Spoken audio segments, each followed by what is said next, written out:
Eh bien, salut à tous et bienvenue sur Football Garden, c'est Bilal qui vous parle aujourd'hui. On se retrouve pour une toute nouvelle vidéo débrief du match contre Manchester City à l'Etihad Stadium. Match nul, un partout entre City et Chelsea. Match phénoménal, merci Chelsea. Ça faisait longtemps qu'on n'avait pas eu un match comme ça. On n'avait pas eu un match de qualité comme ça avec des joueurs qui vont sur tous les ballons comme des guerriers. Voilà, des mecs qui s'arrachent sur chaque ballon.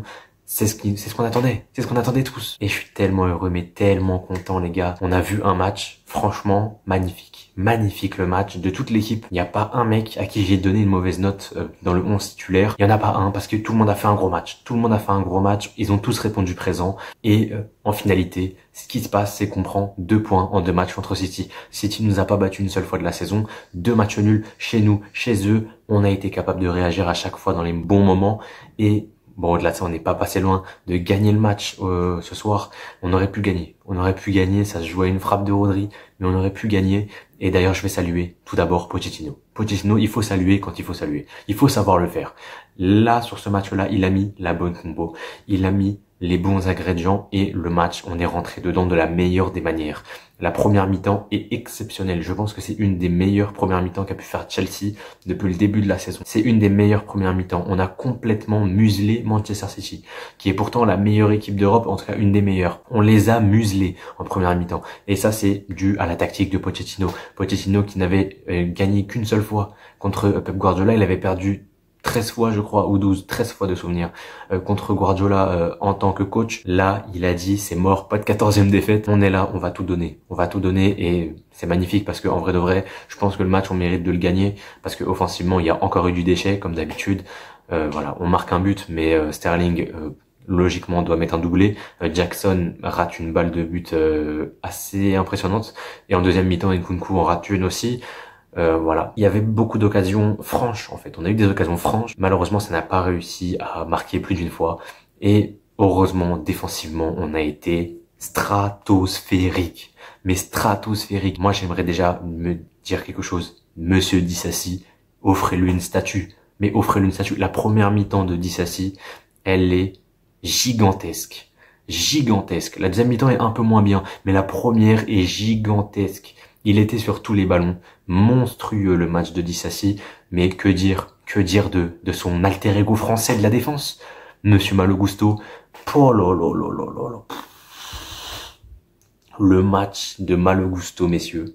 Le match de Malo Gusto. Il y a une stat, le 1v1 Doku contre Gusto. Il y a eu 12 duels entre les deux. 9 remportés par Gusto. 9 duels remportés par Gusto face à Doku.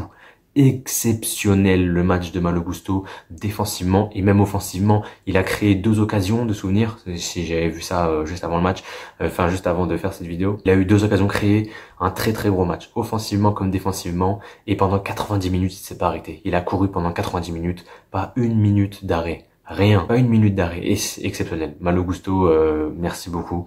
Stratosphérique, vous verrez les notes après. Voilà, on a encore explosé un nouveau record, vous verrez. Mais stratosphérique, vraiment. Là, stratosphérique, c'est le mot maître pour expliquer ce qui s'est passé défensivement ce soir à Chelsea. Parce que ce soir à Chelsea, il s'est passé une chose exceptionnelle. D'habitude, c'est une équipe qui est ultra friable, qui prend un but sur une demi-occasion, mais là, non. Là, on était sur une équipe solide, une équipe qui était solidaire, qui a défendu chaque ballon comme si c'était le dernier. C'était un alliage de guerriers. Voilà, même les offensifs défendaient. Cole Palmer, défensivement, magnifique pour aider Gusto. Défense très intelligente sur Doku. Et je pense que une des erreurs de Pochettino, c'est de l'avoir fait sortir. Ouais, peut-être qu'il était blessé, on sait pas. Mais en tout cas, ouais, c'est peut-être une des erreurs, c'est de l'avoir fait sortir parce que défensivement, on n'a pas retrouvé en fait défensivement ce duo-là qu'on avait avec Gusto et Palmer. Parce qu'il fait sortir Palmer pour faire rentrer Chalobah, passer à une défense à 5 pour assurer le 1-0 en vrai de vrai, et je vais pas lui en vouloir de vouloir assurer un 1-0 à l'Etihad. Je pense que n'importe quel coach aurait probablement fait ça. Donc oui, il fallait mettre une défense à 5 à la limite, mais sortir Palmer qui défensivement était très utile et même offensivement pour ressortir les ballons, c'était quand même assez impressionnant. En fait, le problème c'est qu'il sort tous ces éléments offensifs quasiment, il reste que Nkunku techniquement. Et en fait, à partir du moment où tu prends le 1 partout, à partir du moment où tu le prends, bah derrière, tu sais que c'est foutu, tu sais que tu pourras pas remarquer un deuxième but, t'as pas assez d'éléments offensifs, à part sur un malentendu énorme, t'as pas assez d'éléments offensifs pour aller inquiéter City. Et City, à partir du moment où ils égalisent, ils savent qu'ils peuvent aller chercher le 2-1. En fait, c'était un jeu à double tranchant qu'a fait Chelsea. Parce qu'en fait, quand tu joues comme ça, bah soit tu tiens le 1-0 et tout va bien, et à partir du moment où tu prends un but, c'est mort. En fait, tu sais que en faisant ça, tu marqueras pas un deuxième but. C'est pour ça que ton objectif, c'est d'assurer le 1-0, parce que tu te dis, comme ça, là, j'ai que Nkunku, je pourrais pas avoir un deuxième élément offensif, donc pas possibilité de marquer un deuxième but, surtout face à City. Donc du coup en fait tu pars de ce principe-là, et pour moi Palmer aurait dû rester sur le terrain pendant tout le match. C'était l'erreur de Pochettino pour moi. Après le reste c'était pas vraiment une erreur, faire sortir Jackson pour faire rentrer Casadei en fin de match.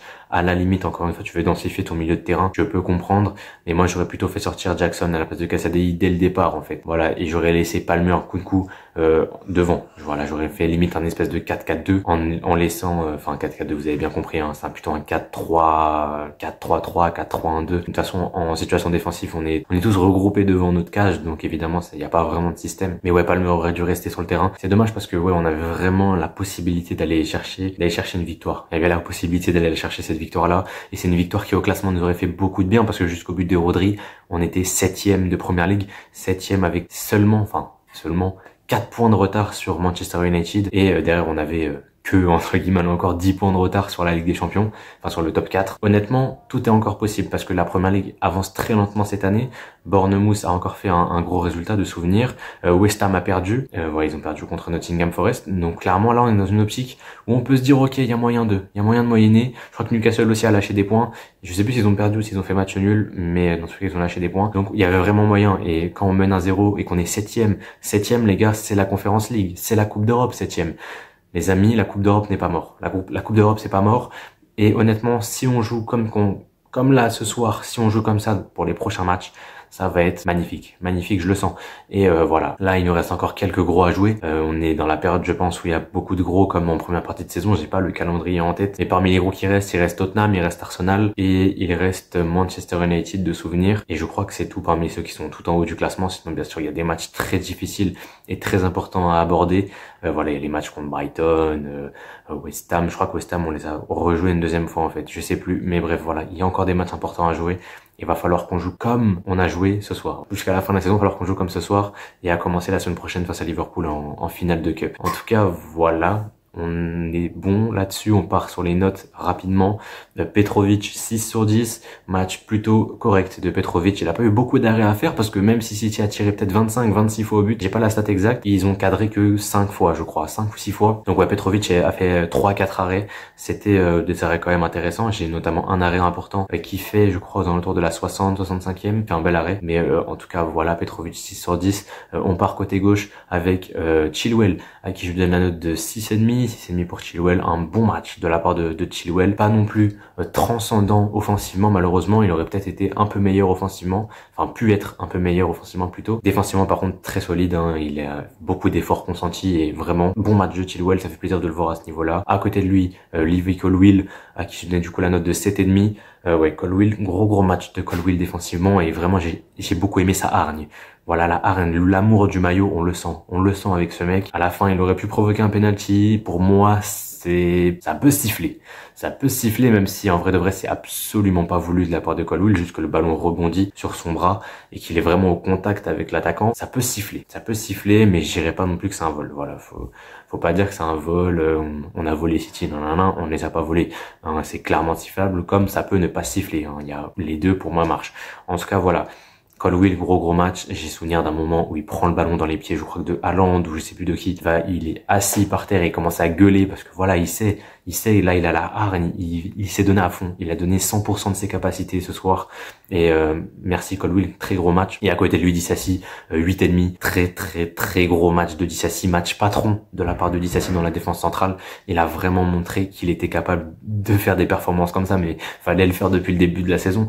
Hein, le nombre de fois où ici je t'ai critiqué, je t'ai donné 3-4/10. Si t'es capable de faire des matchs comme ça, mais t'es titulaire indiscutable à Chelsea, titulaire indiscutable dans mon club si tu fais des performances comme celles que t'as fait aujourd'hui. Très gros match de la part de Disasi. En première mi-temps, il était stratosphérique. Voilà, en première mi-temps, il était immense. J'ai plus les mots pour définir la grandeur. Il était énormissime. Voilà, vraiment Disasi à la mi-temps, c'était quasiment un 10/10 et un 10/10. Le premier 10/10 de ma chaîne, il est à droite. Malo Gusto, à qui je donne du coup la note de 10/10. excellent. Le match parfait pour Gusto. Il a gagné, je crois, 70 ou 80% de ses duels contre Doku, 9 sur 13, je sais plus combien ça fait exactement, mais stratosphérique. Doku, il a pas existé. Mais Gusto, offensivement, très très bon, très dangereux, jusqu'à la fin du match. Défensivement, exceptionnel, pendant 90 minutes, l'endurance, tout. Il avait tout. Les gars, non mais les gars, si je vous dis que Reece James me manque pas. Reece James, il peut être tranquille. Non, franchement, va voir le médecin, vas-y, va à l'infirmerie. Va à l'infirmerie, on a un crack. On a un crack à droite. Parce que Malo Gusto à Lyon, l'année dernière, il avait pas du tout le niveau qu'il a aujourd'hui à Chelsea. Le niveau qu'il a là, il a totalement explosé Malo Gusto. Les gars, c'est juste exceptionnel d'avoir ce joueur-là à droite et de l'avoir pris pour seulement, entre guillemets, 30 millions. Quand on sait les achats qu'on fait Chelsea à divers postes, 30 millions, c'est, je crois, un des plus petits achats pour un joueur titulaire. Très, très gros match et très, très grosse saison de la part de Malo Gusto. On va en reparler, bien sûr, à la fin de la saison, quand ce sera l'heure de faire le bilan, de faire les comptes. Mais Gusto, ce sera évidemment une réussite. Évidemment, parce que depuis le début de la saison, il est super fort. Il est vraiment super fort. Et là, sur ce match-là, il a dégoûté Doku. Comme au match aller, en fait. Au match aller, c'était pareil, je crois que c'était James au début de match, mais James sort de souvenir, et quand Gusto rentre, c'est pareil, Gusto, il fume Doku.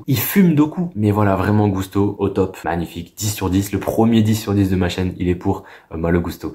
On passe du coup au milieu de terrain, on commence par Caicedo, 6,5, je vais enlever 0,5. Voilà, à la base, ça devait être 7,5 comme vous voyez à l'écran. Mais j'ai enlevé 0,5 à Caicedo pour une seule raison. C'est qu'en fait, il prend un jaune et derrière, il continue de faire des fautes. Il a joué vraiment à ça du rouge. Voilà, il a joué à ça du rouge pendant tout le match. Et voilà, il a pris un jaune tôt. Malheureusement, il fallait pas qu'il le prenne ce jaune. Il le prend. Et derrière, voilà, c'est compliqué. Mais, quand même un bon match de la part de Caicedo. Il est quand même important. Il est quand même important défensivement. Voilà, ce joueur devant la défense qui est important. Voilà, il faut quand même le dire. Et même si j'ai l'impression que bon, quand il s'agit de revenir défendre, on dirait il s'échauffe. Il trottine le mec, il trottine.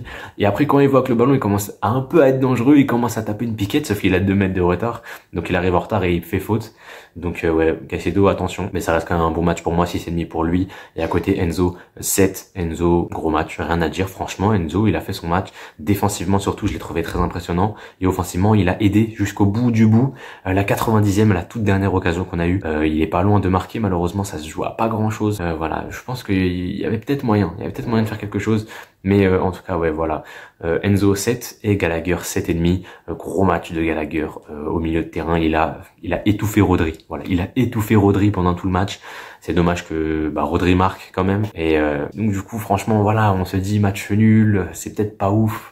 Non, match nul, c'est un match nul qui est totalement mérité, on mériterait même plus qu'un match nul. Et c'est essentiellement dû au travail de Gallagher au milieu de terrain, parce que Gallagher, les efforts qu'il a fait au milieu, exceptionnel. Je pourrais même quasiment lui mettre 8, mais je vais quand même le laisser à 7,5. Gros match. Gros match de la part de Gallagher. Et on passe aux 3 de devant. On commence par le buteur, Raheem Sterling, à qui donnait du coup la note de 6. Raheem Sterling qui a fait un match un petit peu moyen. Voilà, honnêtement, son but lui permet de monter à 6. Sinon, on était plus sur un 5. Voilà, le match de Sterling, je l'ai pas trouvé non plus transcendant. Il a raté une grosse occasion. Certes, derrière, il marque. C'est pour ça qu'il a 6. 6, c'est un bon match. Voilà, 5 c'est moyen, 6 c'est un bon match. Donc voilà, il sort quand même en étant le mec qui a mis un but important, très important à l'extérieur. En tout cas voilà, on passe à Palmer de l'autre côté à qui j'ai donné du coup 7,5 aussi. Voilà, Palmer, gros match comme je vous l'ai dit tout à l'heure, défensivement très important, offensivement. Voilà, la qualité de balle qu'il a, c'est magnifique. C'est magnifique Cole Palmer. Malheureusement, il n'aura pas marqué dans ce match, mais c'est pas grave. Et voilà, devant Nicolas Jackson à qui je donne du coup la note de 7. Voilà, je rajoute 0,5 pour son assist. Il avait 6,5 à la base. Match à 7, match intéressant de la part de Jackson. Ça fait plaisir. Ça fait plaisir, un bon match de Jackson comme ça. On espère qu'il va continuer sur cette lancée et qu'il va pouvoir derrière peut-être remarquer des buts ou continuer à faire des passes décisives. Tant qu'il est intéressant dans le jeu, nous on prend. C'est bon, on a fait le tour des 11. On va passer vite fait sur le banc, mais voilà. Nkunku 5, Chalobah 4,5 et Cassadi, je l'ai pas noté. Mais ouais, donc du coup, ouais, Nkunku malheureusement, je l'ai laissé à 5 parce qu'il veut montrer des choses. Malheureusement, il y a rien. Il est rentré dans un match où il a touché peut-être 10 ballons, mais il était pas loin de mettre une espèce de reprise de volée retournette s'il marque. S'il marque, sa note passe de 5 à 10 instantanément. Il n'y a pas de blabla. S'il marque le but, à la 92e là, l'espèce de reprise de volée retournette là, s'il la met, c'est un 10 sur 10 instantané pour Nkunku. Voilà, là ça aurait été un but grotesque, vraiment. Et Chalobah 4,5, à la base je voulais lui mettre 5, son match est pas mauvais, c'est juste que bon, c'est lui qui dévie le ballon dans le but sur la frappe de Rodri. Je pense que Petrovic là, si des Chalobah la dévie pas malheureusement. Mais en tout cas ça fait plaisir de le revoir parce que je crois que c'est vraiment le premier match de Chalobah de la saison, c'était ses premières minutes. Mais en tout cas, voilà, ça fait plaisir de le revoir, mais c'est lui qui dévie le ballon dans le but, donc je peux pas lui mettre 5, je lui mets 4,5. En tout cas, voilà, on a fait le tour de cette vidéo. N'hésite pas à t'abonner, à partager cette vidéo autour de toi et à liker. On est de retour. Football Garden is back. Et voilà, on se retrouve la semaine prochaine pour Liverpool et peut-être un peu avant si je trouve le temps, ou je vais trouver le temps, de faire une avant-match contre les Reds de Liverpool. Liverpool qui a gagné 4-1 aujourd'hui. Je sais plus contre qui ils ont gagné. Ils ont gagné contre Brentford. Brentford nous a gagné 4-1. Attention parce que ça va être très très dur. Retour de Mohamed Salah qui a déjà mis un but, une passe dès cet après-midi. En tout cas voilà, on va revenir là-dessus dans l'avant-match d'ici quelques jours. En tout cas moi je vous laisse là-dessus. C'était Bilal de la chaîne Football Garden. Portez-vous bien. Excellente soirée à vous mes Blues et la paix sur vous.